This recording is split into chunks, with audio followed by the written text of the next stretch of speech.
friends, Mrs. McBride here. This is the makeup for those of you who missed the Quantum Leap lab. So what we're doing today is we're going to do two different parts of the lab. One is with a popping peep. So it's with this guy here. So what happens is that you take this and you're going to compress the spring.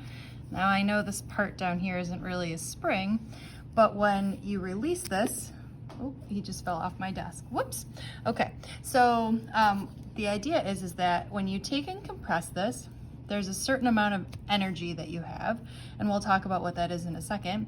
Okay, and then that energy is transformed into a different type of energy.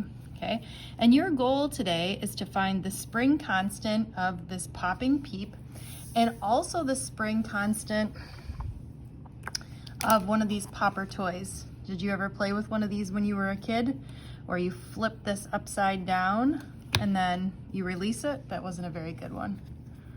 Let's see if we can do better here. Okay, so you're gonna take this and release it.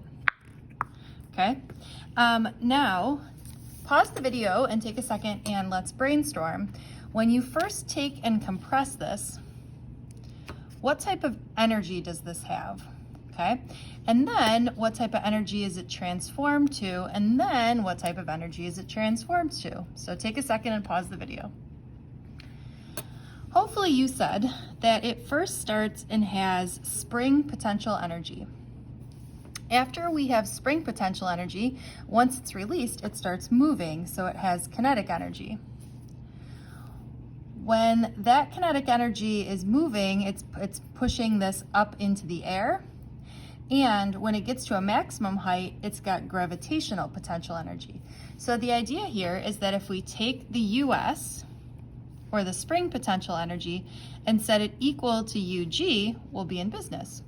Now, from the last video, you should have known that US is equal to 1/2 kx squared, where k is the spring constant, which is what we're looking for, and x is the distance that's stretched or compressed. So that's this distance here, or the change between here and there, okay?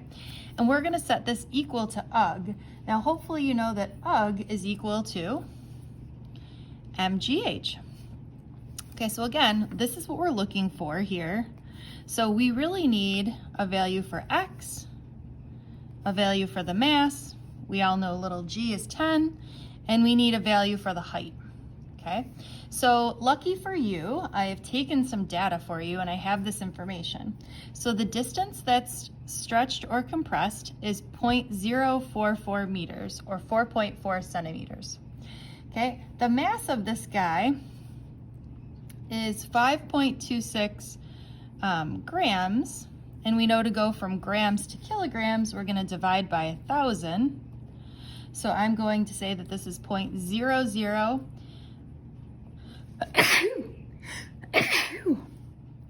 oh, sorry about that, 0.000526 kilograms, and you'll just have to trust me on the fact that this jumped a height of 1.53 meters, so almost as tall as me. Okay, now the second one for our pop, so what you're gonna do is you're gonna come up with a value, and as a reminder, the spring constant is gonna be measured in newtons per meter. With the popping toy, we were gonna do the exact same thing here, and just think about that now the distance stretched or compressed is really the height of the popper, okay? And basically the exact same thing, where the spring potential energy is transformed into the kinetic energy, is transformed into the gravitational potential energy, or what we're gonna say is 1/2 kx squared is equal to mgh, and again, we're looking for the spring constant of the popper toy. Now I know it's not a spring, but we can still find its spring constant.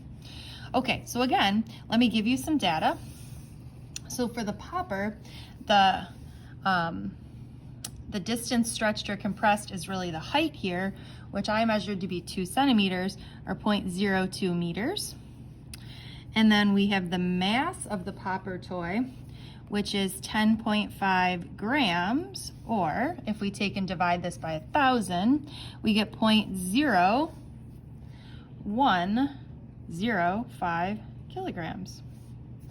Okay, and last but not least, this popper popped up 1 meter. So again, you're looking for what is the spring constant in terms of newtons per meter. Okay, if it's easier, instead of typing, if it's easier to write this out on a piece of paper, please go ahead and do so. But turn this in on Google Classroom when you're done. Bye, friends.